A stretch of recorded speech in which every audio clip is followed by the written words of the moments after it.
Doon pa rin. Kung makikita mo sa tao, pag masipag, malinis sa katawan. Alat po. Tapos, kung maisip ka, alam mo na mga ipis na bikyatan dyan, siyempre yung pagkain, napunta na yun dun sa aso muna, pumunta sana.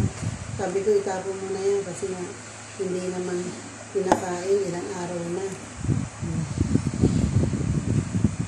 Hindi pa yung minalis yung hagdan. Gel po. Oo, may suka-suka dun eh. Baka po hindi niya napansin.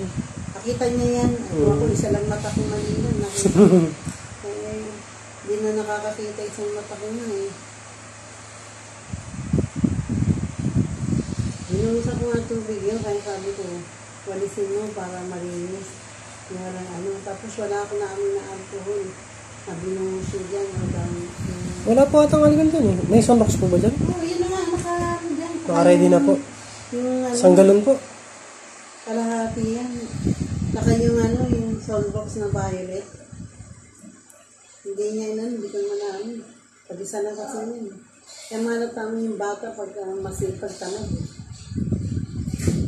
Marunong. Kasi ibig sabihin po si Jel, tamad.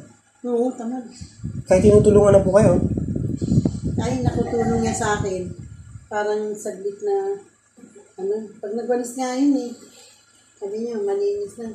Ano sabi ni Jason, may tirang, ano ka ba Jen, yung may tirang taing maliit, hindi pa sinama. Sabi ko, tingnan mo, titutumipad mo pag naglinis na. Malinis, maayos, wala kang makikita. Wala, ayaw na po yun. Ikaw eh, tamad. Bata pa po si Jel. Ako kahit malaki. Tingnan mo, 21 na si Jen.